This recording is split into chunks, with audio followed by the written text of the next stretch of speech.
como siempre, agradecer a los ponentes de este webinar hoy, 10 de diciembre, y los ganadores del Datatón de Dedalus enfocado en salud, a Rebeca, a Carlos, a Alex y a Pablo, que han aceptado esta invitación para estar aquí con nosotros y explicarnos cómo en tan poquitas horas consiguieron de unas líneas, una idea que tenía la empresa, realizar todo el código hasta tener un agente de ella que funciona así de bien para ganar el datatón. Mm, Yo os quería presentaros un poquito ellos. Todos son estudiantes de la Universidad de Valencia. Rebeca es biotecnóloga, también por la Universidad Politécnica de Valencia, y además acaba de empezar su carrera como científico de datos en Capgemini. Y su intención es descubrir cómo la IA se convierte en una herramienta fundamental y transversal en diferentes industrias. Alejandro, Alex, trabaja en la Universidad de Valencia, también estudió el máster en ciencia de datos en la Universidad de Valencia, y ahí desarrolla sistemas de detección de anomalías mediante computer vision. Además, a él le inspira el reto de enseñar a las máquinas a ver el mundo real. Carles es matemático y científico de datos por la Universidad de Valencia, le gusta mucho la música y le quiere utilizar la intuición para descubrir cómo funcionan los algoritmos de inteligencia artificial que nos rodean en nuestro día a día. Y por último, Pablo es también graduado en matemáticas y máster en ciencia de datos, y están interesados mucho en está interesado en la programación y cómo la IA puede resolver problemas prácticos reales. Pues ellos cuatro estuvieron juntos trabajando durante el mes de octubre y ahora nos van a presentar la solución. Como muchos de los que estáis asistiendo sabéis, somos una escuela de formación en inteligencia artificial.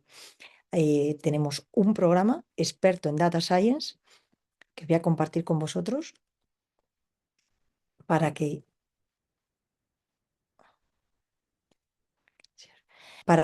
si queréis hacer los mismos pinitos, los mismos ejemplos y estos datatones tan chulos que han hecho ellos, podáis, con 200 horas de formación, empezamos el día 23 de enero, y en la página web podéis encontrar toda la información sobre el contenido del programa, y nosotros lo hacemos los fines de semana para que cualquier persona siempre pueda formarse y compatibilizarlo con sus otras actividades, sean profesionales o sean familiares. Tenéis todos los contenidos en la página web donde empezamos a revisar la información en ciencia de datos, de analítica avanzada de datos, análisis exploratorio, visualización, y terminamos con los modelos de Machine Learning. El programa hasta el 30 de diciembre, precio promocional de Navidad, son 1.395. 200 horas en directo con los mejores profesores que te acompañarán antes, durante y después de tu formación. Y sin más, voy a dar paso a Pablo, que va a empezar a presentarse.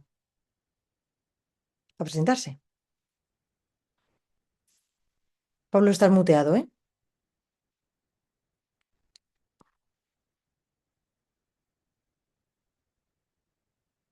Creo que estoy compartiendo pantalla. Sí, perfecto. Sí, vale. Bueno, gracias Ruth. Primero de todo, buenas tardes a todos y gracias por conectaros. Como bien ha dicho Ruth, somos estudiantes del Máster de Ciencia de Datos de la ETSE que decidimos participar en el Datathon de Dedalus, una de las compañías de software médico más grande del mundo, que planteaba dos retos diferentes. Nuestra solución, la cual les pondremos a continuación, ganó el primer premio del reto 2. El objetivo de R2 era, a partir de datos sintéticos, identificar una serie de pacientes crónicos y obtener información de ellos. Para conseguirlo, programamos un agente conversacional en Python, el cual llamamos Minerva, con soporte en Chainlit, y este modelo hacía rack de bases de datos médicas para que, a partir de un texto en lenguaje natural, fuese capaz de hacer una solicitud en SQL devolviendo una respuesta de texto o un gráfico a petición de usuario. El agente es capaz de escribir eh, eh, correos a pacientes sobre un tema dado. También puede recordar indicaciones anteriores, pudiendo así añadir condiciones a instrucciones ya dadas. La temperatura del agente es cero, ya que siempre queremos que nos devuelva la respuesta más probable. Y además tenemos implementado una base de datos con sus usuarios y sus contraseñas, de forma que cada uno de ellos tiene su historial con sus respuestas y sus gráficos. Además, el modelo empleado es Llama 3, el cual puede ejecutarse en local y de esta forma evitamos introducir datos privados de los pacientes en servidores externos. El agente podría ser utilizado por investigadores que busquen pacientes con determinadas condiciones, por farmacéuticos de hospital para tener una estimación de la cantidad de medicamentos que necesiten pedir, o por administrativos para enviar correos de revisiones periódicas. Bien, pues hemos visto un poco cuáles son las características que conseguimos desarrollar en la semana del hackathon para Minerva, pero hubo cosas que pues, a lo largo de esa semana se nos quedaron en el tintero y nos gustaría exponerlas. En cuanto a a la interfaz y a la experiencia de usuario, nos habría gustado añadir una opción de chat mediante interacción por voz o añadir también más idiomas. Actualmente Minerva trabaja solo en español, pero bueno, pues para que pudiese trabajar con cualquier idioma con el que quisiésemos interaccionar con la solución.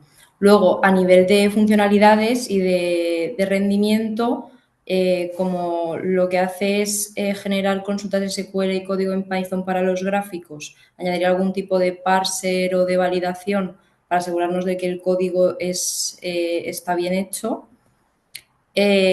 Utilizar un modelo más grande. Para Minerva hemos utilizado Llama 3, ya que es pues, el modelo que hemos podido ejecutar nosotros en local con nuestros ordenadores, pero en un centro con mayor capacidad de cómputo se podría utilizar un modelo más grande. Y por último, también pensamos que podría haber sido una buena idea hacer un fine-tuning, reentrenar el modelo con los datos concretos que tengamos o con datos orientados a salud para que sea capaz como de entender mejor el contexto de la base de datos. También uno de los puntos muy importantes, por no decir el que más, a la hora de trabajar con datos en salud es el tema de la seguridad de los datos, ya que los datos de los pacientes son sensibles. Por eso creemos que sería necesario a la hora de implementar esta solución en la vida real utilizar algún sistema de anonimización de los datos de los pacientes, así como un control de acceso, ¿no? Unos roles de usuario que funcionase de forma muy estricta para asegurarnos de que los usuarios de la aplicación solo pueden acceder a los datos a los que realmente tienen que tener acceso. Bien, hemos visto cuáles son las funcionalidades, pero pues lo que nos interesa a muchos de los que estamos aquí es cómo funciona realmente Minerva, cuál es la arquitectura que tiene detrás. Pues primero, cuando el usuario interacciona con la aplicación, la parte del front la hemos desarrollado en Chainlit, que es como la interfaz que lo está controlando todo. El usuario se loguea en esta interfaz y mediante una autenticación con una base de datos de usuarios donde se almacenan los historiales, se carga la sesión de dicho usuario. Entonces, la aplicación, una vez el usuario lanza la pregunta, actualiza el estado actual. Este estado es lo que se le pasa, digamos, al agente per se, al orquestador, que lo hemos hecho en LangGraph y el modelo utilizado es el Llama 3. Esta orquestación se basa en 7 nodos. El primero de ellos es el de detección de la intención del usuario, que es el más importante y ahora mis compañeros os contarán un poquito más en detalle. Una vez se detecta la intención del usuario, se pasa por todos los demás, ya que son nodos secuenciales. El siguiente es el que permite al modelo escribir las queries necesarias. El siguiente, ejecutar estas queries sobre la base de datos de pacientes. Los dos siguientes son los referentes a escribir el código y ejecutar el código necesario para generar gráficos si el usuario así lo desea. Y por último, si se lo pedimos, puede incluso generar y enviar emails a las direcciones que se le soliciten. Y esto lo hace vía la API de SendGrid. Y bueno, de nuevo, este estado, cada vez que se realiza otra interacción con el agente, se vuelve a actualizar a la aplicación y se le da la respuesta al usuario. Vale, perfecto. Pues ahora vamos a ver más en profundidad la primera parte, que es el acceso a esta aplicación, ¿no? Entonces, cuando queremos empezar a ver, no sé, Pablo, ¿puedes pasar, por favor? Vale. Aquí podemos ver la zona donde vamos a interesar, que es pues, la parte de la interfaz gráfica de Chainlit y la base de datos de los usuarios. Y entonces, cuando queremos empezar a loguearnos para interactuar con la gente, la, la primera, la primera parte es, pues eso, nos muestra el sistema de login, los formularios en los cuales se nos piden unas credenciales de usuario, tanto usuario como contraseña. Para esto tenemos una base de datos de usuarios basada en SQLite que se hace así para separar datos de usuarios con los propios datos médicos de los pacientes, de forma que si hay una filtración de esta base de datos, pues no se vea involucrada la de los pacientes. Además, las contraseñas de todos los usuarios no se almacenan en texto plano, sino que se utiliza el método hashing para guardar estas contraseñas, de forma que son más robustas a ataques de fuerza bruta, por ejemplo. Entonces, una vez hemos introducido nuestra contraseña, lo que hacemos es comprobar que el hashing introducido para este usuario es el mismo que el que está almacenado en la base de datos. Para ello también se utilizan consultas parametrizadas para evitar que haya un ataque de inyección SQL, de forma que no se pueda acceder de forma fraudulenta a la aplicación. Una vez se ha comprobado que el hashing es correcto, pues podemos acceder ya a la propia aplicación.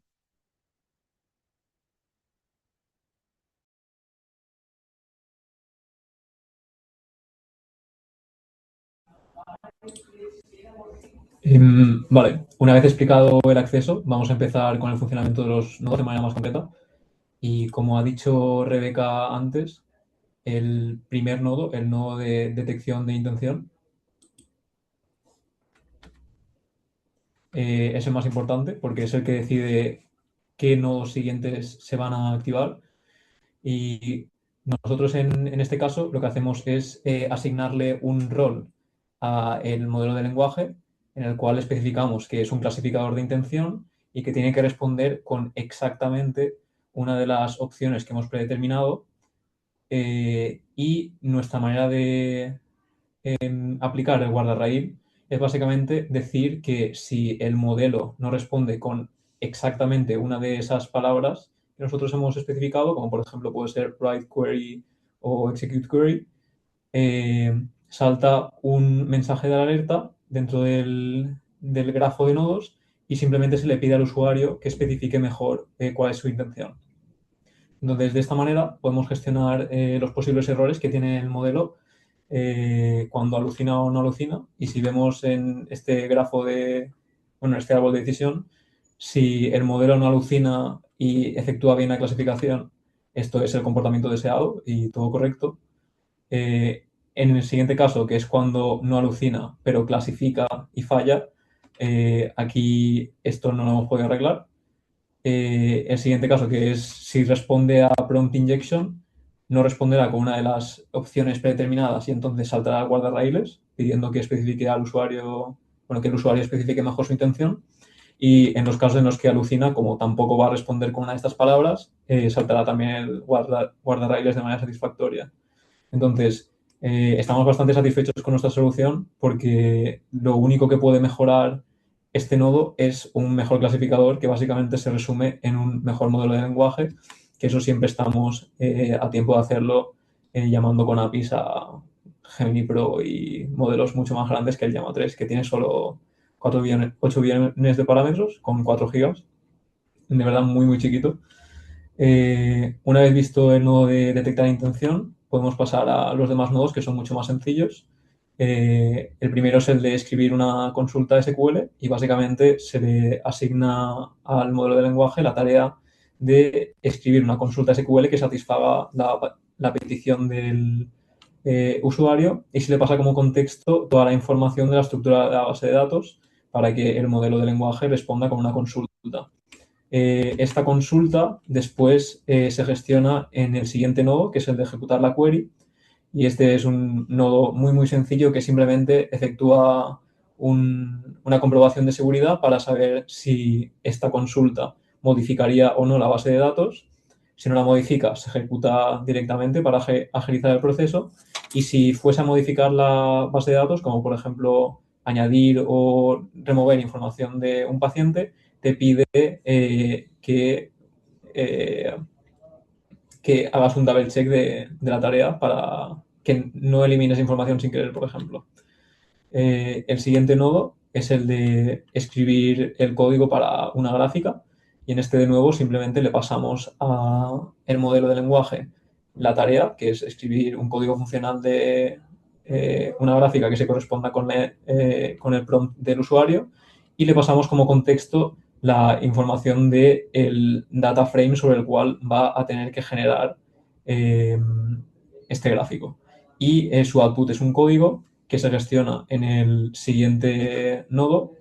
Y aquí una cosa importante es que el modelo no ve los datos como tal, o sea, no ve que el paciente 36 se llama Alfonso y tiene enfermedad tal, simplemente ve el nombre de las columnas, que es realmente lo único necesario para generar un plot funcional. En el siguiente nodo simplemente juntamos el código que ha generado el modelo de lenguaje y la consulta, bueno, el resultado de la consulta del nodo execute query y lo ejecutamos en un kernel de Python para obtener la gráfica que el usuario había pedido.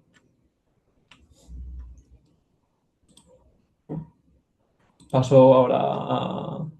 Bueno, explica ahora Alejandro el resto de nodos. Sí, Sí. vale. Vale. Ahora nos quedan los... Uy, vale. Ahora nos quedan los nodos de generación y envío de correos. En este caso, el nodo de generación tiene varias partes, siendo la primera la propia generación de este correo. Para ello, el modelo... A ver. Vale. El modelo lo que hará es recibir el input del usuario, el cual está diciendo quiero que contactes a X pacientes que vendrán dados por cierta consulta y que por ejemplo, los contactes para recordarles su cita. Entonces, una vez Llama tiene este input, generará una plantilla sobre el correo que se va a mandar, del tipo, eh, pues eso, un asunto de te recordamos que tienes una cita y se hará de forma que una vez, eh, una vez se haya ya generado esta plantilla, pues se pueda editar de forma que se adapte a cada uno de los usuarios de la consulta. Aquí podemos ver que una vez tenemos la plantilla, tenemos la consulta con los datos al uso, entonces ya se personaliza para cada usuario esta plantilla. De esta forma, lo que conseguimos es pues, una información mucho más personalizada para cada uno de los pacientes, un trato más cercano. En cuanto al nodo de envío de los correos, lo que se hace es, una vez tenemos este correo ya personalizado, obtenemos los distintos correos de los pacientes y mediante la API de SendGrid, que es un servicio para mensajería en masa, por así decir, enviamos los distintos correos a cada uno de los pacientes. Vale, y ahora voy a compartir para hacer una pequeña demo. A ver, Aquí está. ¿Vale? Vale, entonces, esta es la interfaz de nuestra aplicación. Entonces, vendríamos aquí, nos loguearíamos con nuestro usuario, de tal forma que ya accedemos al propio sistema. Y entonces aquí ya podemos empezar a hacer varias preguntas a la gente sobre nuestra base de datos. Por ejemplo, ¿cuáles son los 5 tratamientos más frecuentes en toda la base de datos? Entonces, ahora está... ¿Vale? Entonces podemos ver cuál es la consulta SQL que se ha generado para este caso en concreto de consulta. Y aquí podemos ver cuál es el resultado de la propia consulta. Tipo, pues podemos ver que la hidrocortisona tópica es la más utilizada, seguida del ondansetron, el paracetamol, ibuprofeno, etcétera. Y también podemos generar un gráfico, los cual nos resume esta información de forma más visual. De igual forma, podemos hacer con, eh, por ejemplo, las 5 alergias más frecuentes entre nuestra población de pacientes.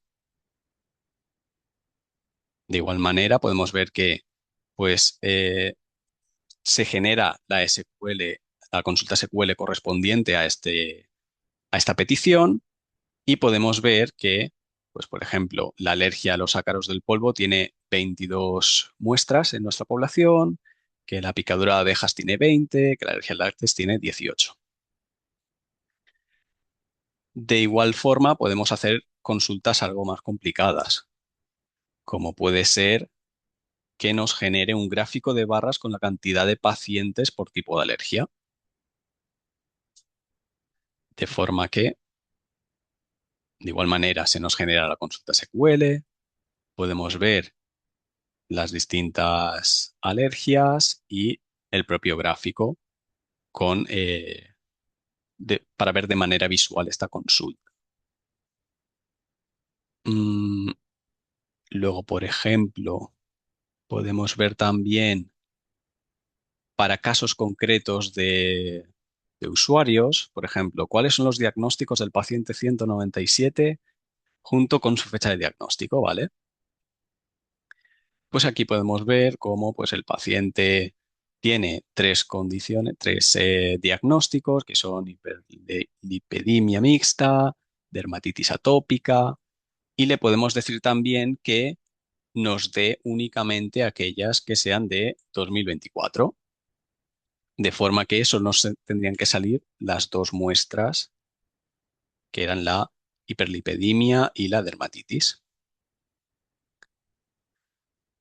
Luego también podemos eh, generar otro tipo de gráficos, no simplemente gráficos de barra. Por ejemplo, le podemos pedir que nos haga un gráfico de violines de las edades de los pacientes, de forma que generará la query necesaria y nos generará la distribución de violín para nuestro conjunto de pacientes. Luego también eh, Carlos había comentado el tema de que cuando le preguntas una pregunta fuera de tópico, pues tenemos unos guardarraíles que harán que esa pregunta se corte. De forma que, por ejemplo, si le preguntamos por la receta de un bizcocho, pues lo que nos va a decir es, "Uy, vale, pues ha fallado esta vez, pero nos debería de decir que esta pregunta no está dentro del scope de la gente y que no se ha podido detectar la intención. Vamos a hacer otra prueba rápida a ver si sale. ¿Qué día se juega el clásico? Vale, aquí sí que ha funcionado. Por favor, ¿podrías clarificar tu pregunta? De forma que nos pide que volvamos a replantear la pregunta que estamos haciendo acerca de la base de datos. Y luego ya, como prueba final, también hemos dicho el tema de la generación de correos y su envío. Para ello, pues podemos plantear, por ejemplo, eh, el ejemplo de una revisión de cáncer de mama para las mujeres de entre 30 y 40 años. Pues para ello, primero tenemos que hacer seleccionar estas pacientes de entre 30 y 40 años, ¿vale? De forma que tenemos aquí tanto quién es el paciente, el ID del paciente, su edad y su correo electrónico. En este caso, por temas de simplicidad, son todos los mismos correos. ¿Vale? Entonces, ahora lo que hacemos es decirle, vale, pues quiero que cojas y que a estas personas que has seleccionado les envíes un correo citándoles para una revisión de cáncer de mama.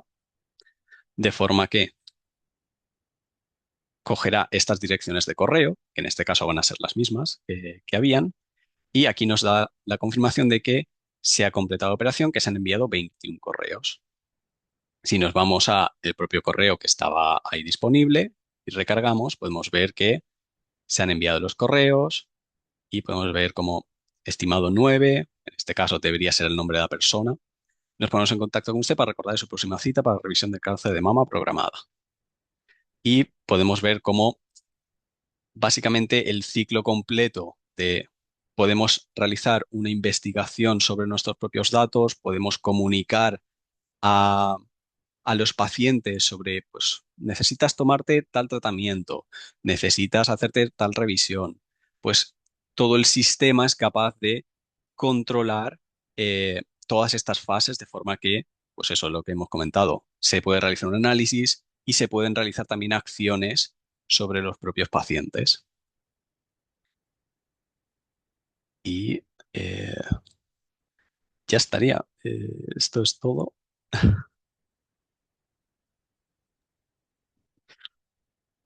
Muy bien, pero esto es todo y esto es mucho, ¿eh? Vaya, sí.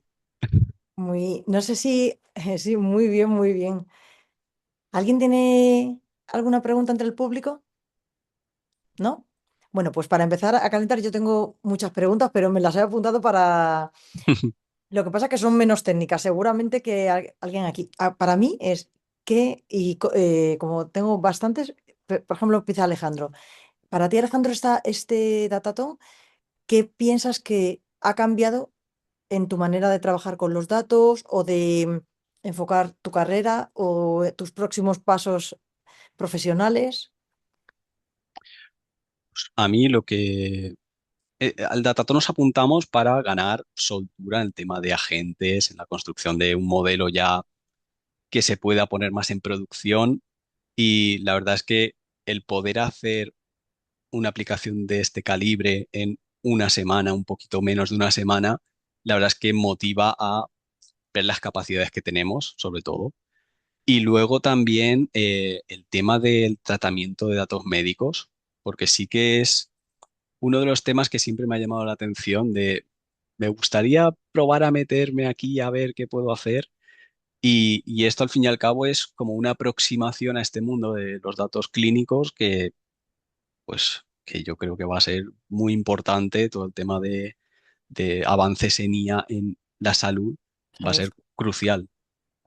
Entonces es, pues eso, como ir replanteando, pues a lo mejor áreas de la IA que no estoy tan especializado, pues empezar a conocerlas poco a poco, empezar a hacer, eh, pues eso, ciertos trabajitos, ir metiendo cabeza en otras áreas. Eso es Ujú. básicamente lo O que sea, me primero, llevo. darse cuenta de que en una semana habéis hecho todo esto, ¿qué se podría hacer si os pusierais 2 o 3 meses? Y Eso lo es, segundo, trabajar en un área que igual hasta ahora no la habías podido tocar. eso es, sí, ampliar horizontes al fin y al cabo. Muy bien. Si alguno queréis contestar a las preguntas anteriores, se puede, ¿eh? Pablo, yo para ti también tengo otra pregunta. Vamos a ver qué me había preparado. ¿Qué consejos darías tú para alguien que quiere, que se va a enfrentar a un datatón, que tiene una semana por delante y que habéis aprendido de si este fuera el segundo, ya igual no lo haríamos así? Pues como consejo, bueno, primero de todo, animar a todo el mundo a que haga un datatón. que ha sido una experiencia muy buena y esa es una opinión que tenemos todos, que hemos aprendido mucho. Y como consejo, sobre todo esos datatones que tienen poco tiempo, aprovechar el tiempo al máximo y organizar y esquematizar las tareas desde un principio, porque es algo que si no tienes en cuenta te puede lastrar durante todo el proyecto y al final, sobre todo, tener en consideración el tiempo, que a veces nos gustaría hacer mejores proyectos o implementar algunas cosas de una forma mejor, pero sobre todo tener en consideración el tiempo y ser realistas con todo lo que podemos hacer. Muy bien. O sea, medirlos, hacer un plan inicial y ir a lo mínimo y luego ya si da tiempo ir al máximo. Sí, así es, porque si no, al final no da tiempo a nada. Claro. Parece que da mucho tiempo, pero... Y Rebeca, para ti, eh, ¿cómo,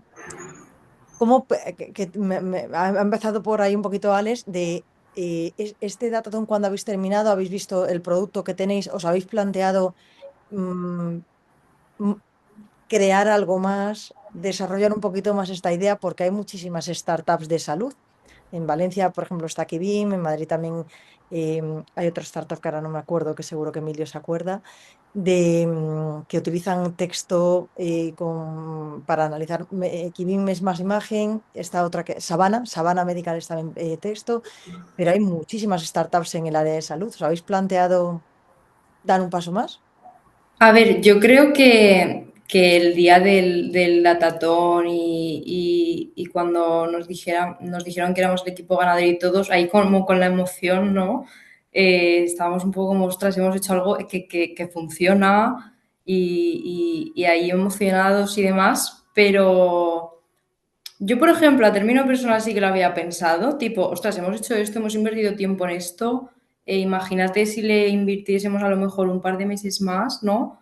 ¿Qué podríamos sacar? Pero sí que es verdad que no lo habíamos como puesto en común. También fue la emoción del datatón y luego la de dar el seminario, que yo, por ejemplo, nunca había dado un seminario así, estamos todavía un poco ahí como que nos viene todo muy de nuevas, nos sigue generando como nervios y emoción. Entonces, pues tal vez en algún momento nos planteemos darle una vuelta más, ¿no? Como acabar de implementar esas mejoras, esas cosas que nos habían quedado en el tintero y hacer algo más. Ujú. Bueno, pues yo cuando terminemos os voy a mandar dos o tres empresas que igual podéis contactar, que nunca se sabe, por escucharlas o porque os escuchen, ya que tenéis el webinar, Claro, pues muchas gracias, Ruth. nada. Y Carlos, a ti, ¿cómo crees que en tu carrera de datos ha impactado el hacer este webinar? Este webinar, perdona, este datatón. Yo he de decir que el máster de ciencia de datos, que fue cuando aprendí todo lo que se veía y de datos y demás, la asignatura que peor se me dio con diferencia fue la de base de datos. O sea, todo lo que son modelos de inteligencia artificial y demás me encanta, me chifla, pero base de datos es mi punto débil. Y también, como ha comentado antes Alejandro, en el máster hay un balance equilibrado de teoría y práctica, pero como no da tiempo a hacer una solución real de 0 a 100 para tener un producto finalizado, como que tenía el gusanillo de querer hacer algo de cero que funcionase y especialmente el mundo de los agentes que ahora está tan en auge, quería adentrarme un poquito en ello y viendo la temática de este datazón que básicamente mezclaba esas dos cosas que no sabía tanto de ellas y que me interesaban, pues la verdad es que me hizo bastante ilusión apuntarme con, bueno, además que nos hemos apuntado 4 amigos, que eso no lo ha dicho nadie, pero somos amigos del máster y la verdad es que yo creo que eso ha hecho muy bien en nuestra colaboración para ganar la tazón. Muy bien, o sea que también algo que a lo mejor no te gustaba o no habías podido profundizar, de repente lo ves desde otro punto de vista por la aplicación práctica de algo que has estudiado por teoría. Efectivamente. Muy bien, muy bien. Pues no sé si, bueno, había preguntado a Sipan que si los datos que habéis utilizado eran reales. No, en este caso los datos que nos pasó la empresa eran datos sintéticos por el tema de privacidad de datos y aparte eran datos muy simples que nos daban libertad de poder ampliarlos de la forma que quisiéramos, o sea, no, no nos limitaban en cuanto a tema de datos. Ujú. Bien. ¿Y alguien tiene alguna pregunta? Nada, yo Luis, por a darte ver, un poco amigo. de aire, que estabas preguntando tú solo, te voy a preguntar yo algo, va. El tema de los guardarrayas, ¿cómo lo habéis implementado? Porque es una cosa vamos, que lo tenemos ahí, que ya de hecho hay un montón de empresas que se quieren meter en eso para hacer los modelos de lenguaje más seguros. Eh, ¿Cómo lo habéis hecho? Si no os importa, contesto yo. Vale, pues como he comentado en la presentación, lo que hacemos es forzar a que el modelo de lenguaje actúe como clasificador de intención y si no responde con una de las palabras que nosotros hemos predeterminado, que básicamente son las que codifican los nodos posteriores, salta un mensaje de alerta dentro del modelo y se le pide al usuario que clarifique su pregunta. Lo que ha pasado antes en la demostración es el caso que he dicho yo en el que se activa la clasificación, es decir, el modelo entiende lo que tiene que hacer, pero falla en la clasificación. En el caso de antes de detectar que el usuario quería hacer una cosa totalmente distinta, que era el bizcocho, se ya está haciendo referencia a la consulta de antes y ha intentado hacer una consulta. ¿Es a mí o se corta el resto de gente? Esto, a unirlo es con un lenguaje. Se corta, Se corta un poquito, ¿no? Uy, Vale, Carles. o sea, ¿ahora? no, simplemente Carlos es que se te ha entrecortado un poco, pero bueno, entiendo que digamos es en base a reglas que habéis predefinido, la que estabas comentando, y eso lo habéis puesto en el PRON y a funcionar, ¿no? Sí, el no detectar intención es el primero que se activa, entonces nada más le llega el prompt del usuario, se le pide que lo clasifique y si lo clasifica mal o directamente alucina porque se le olvida la tarea que se le asigna, pues salta el mensaje de alerta y se le pide al usuario que clarifique mejor lo que tiene que hacer. Entonces aquí el único punto débil que podría tener el modelo es que si le asignas una tarea muy difícil en este prompt, haciéndole prompt injection, puede ser que tarde mucho en responder porque en esa alucinación básicamente tarda mucho porque es una tarea compleja. Y eso lo bueno que tiene es que dentro del mismo LangChain hay una opción que te permite limitar la cantidad de tokens que genera el modelo de lenguaje en cada prompt. Entonces, sabiendo que las palabras clave que clasifican nuestros nodos tienen como mucho 20 letras, si hacemos que el modelo de lenguaje en este nodo genere como máximo 20 tokens, sabemos 100% que aunque alucine, no va a haber pérdida de potencia de cómputo ahí y no va a ralentizar en exceso lo que es la petición real del usuario. Aquí el problema en salud es que siempre, digamos, ya no es tanto el problema de la calidad, por decirlo de alguna manera, de la respuesta, sino de la precisión.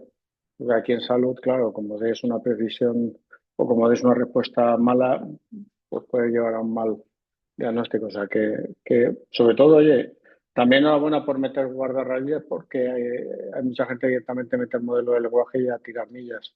¿Y habéis probado otra variación, un Gemma o algo así para ver cómo funcionaba o no os ha dado tiempo? La verdad que cuando estábamos probando modelos de lenguaje para ver cuál usar, estaba yo probando con mi portátil y no me iba ninguno. El llama me funcionó y dije, pues ya tenemos. Perfecto. Esa es una de las mejores razones que uno puede esgrimir. Mira, con esto funcionaba y con el resto no me iba. Pues genial. Bueno, oye, a ver, no os he dado la enhorabuena a nivel, no os digo ya presencial, no os puedo dar abrazos ni nada de esto, pero es la primera vez que creo que os veo aquí, digamos, a los cuatro y nada, por mi parte, he dado la enhorabuena porque vamos, ganar un datatón pues siempre tiene su dificultad y oye, que súper bien que seáis del máster de datos, genial. Eso es la parte más buena. Y si Pan, que siempre pregunta, no tiene ninguna pregunta que hacer. Pregunta, Ah, doctor. sí, sí, La pregunta, que sí si te la los he datos hecho. han sido reales, porque siempre es difícil encontrar datos reales en esa área. Y Mm. bueno, sí, es sintético. ¿Y cómo habéis probado si funciona bien o no? ¿O con algunos médicos lo habéis comentado o no? No, en este caso no hemos podido validar los resultados con médicos. Han sido simplemente las pruebas que hemos ido haciendo nosotros sobre las consultas que íbamos haciendo, pues si tenían más o menos sentido dependiendo de los datos que sabemos que hay en la base de datos. Ujú. Pero no ha habido un feedback de personal sanitario para comprobar si realmente son válidos los resultados a nivel clínico. En cualquier caso, tampoco es una aplicación enfocada solo al diagnóstico, que también habéis hablado de por la parte de administración, por ejemplo, para el supply chain, la logística de los almacenes, de los hospitales. Por ejemplo, el otro día que tuvimos otro webinar que era de renal, que sabemos que las personas que son pacientes renales tienen en sus casas muchísimo material de cosas que tienen que usar. Si ellos tuvieran una base de datos con los pacientes y con lo que ellos usan, pues más o menos automatizado podrían tener una previsión de stock, que previsión de stock es de las cosas más difíciles en logística. O sea, que hay una parte también administrativa que no tiene que ser solo el usuario, un usuario sanitario. Habéis puesto tres casos de uso distintos que además eran, no me acuerdo, era el administrativo y eran varios, que seguro que alguien, el que lo ha dicho, no sé si ha sido Sí, Pablo, ¿qué era era? ¿Administrativo? la farmacéutica del hospital para comprobar el stock, El como stock. bien has dicho, y después también investigadores que busquen pacientes Entes. con determinadas características para su estudio. Mm. Y después el tercero es desde un tema administrativo para enviar correos. Eso, efectivamente. O sea, que es que hay, fijaros que ninguno de esos el caso de uso es ayudar al diagnóstico. Son tres externos, pero dentro de lo que es el área sanitaria, son casos de usos muy, muy interesantes. Muy bien, Rodrigo, ¿puedes hablar o...? Sí, sí, se me escucha, se me escucha. Perfecto. Perfecto. Bueno, buenas tardes. Antes que nada, felicitar al equipo. La verdad es que el trabajo que ha presentado es bastante loable y digno de aplauso. Y yo tengo una duda porque, claro, habéis comentado que para el reto habéis usado datos sintéticos. O sea, que entiendo que sería un conjunto más o menos de un volumen que se puede trabajar fácil, ¿no? Que no entiende mucho inferencia o mucho peso a sacar resultados. ¿Cómo hubieras planteado si os hubiesen dado datos reales, que a lo mejor, por ejemplo, hay datos nulos? Porque sí que me ha parecido ver que en las consultas ya tratabas el caso de que pudiese haber valores nulos y la consulta pues no tuviese ningún tipo de valor. ¿Creéis que habríais no podía haber hecho tanto trabajo porque os tendríais que haber acertado más en la parte de preprocesado? Tener en cuenta qué ocurre con las filas que, por ejemplo, no tienen valores, porque claro, imagínate que tienes que enviar un correo a cierta persona para tal reunión y, por ejemplo, no tiene el correo o no es un campo válido.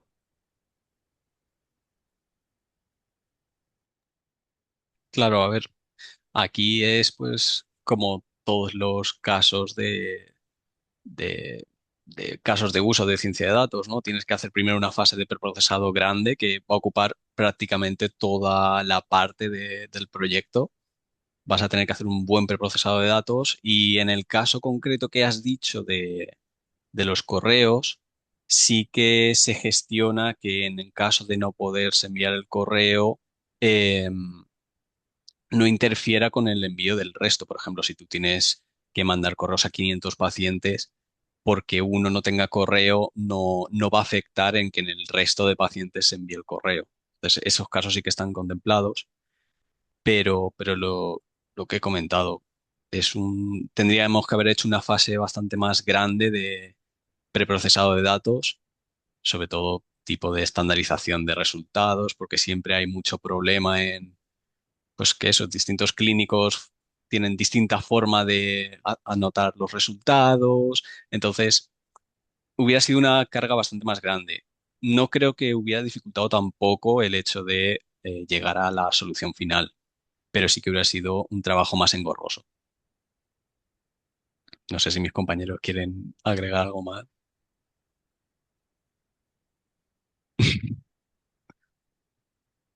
No sé si respondo a tu pregunta, Rodrigo. Sí, sí, me ha quedado perfecto, claro. Y luego, por ejemplo, a partir de eso, si por ejemplo, en algún caso, pues alguna empresa quisiera realizar vuestro producto o quisiera escalarlo a un volumen más de producción, ¿cómo plantearíais sobre todo esa parte de los datos? Porque claro, ten en cuenta que a lo mejor diferentes empresas tienen diferentes formas de organizar los datos, o sea, no tienen que tener la misma estructura, o a lo mejor utilizan bases de datos, por ejemplo, no relacionales, etcétera. Sí, a ver, al fin y al cabo, lo que estamos gastando nosotros ahora mismo es, bueno, lo había explicado antes Carlos, no se toca la base de datos como tal, se toca la definición de la base de datos. Entonces, mientras tengamos esta definición de la base de datos, las distintas tablas que hay y toda la información contenida en esta, o sea, a nivel de, como he dicho, de descripción de la propia base de datos, el funcionamiento sería el mismo, independientemente de la tecnología que haya detrás.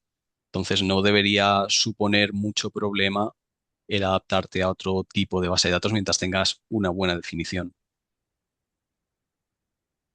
Perfecto, gracias.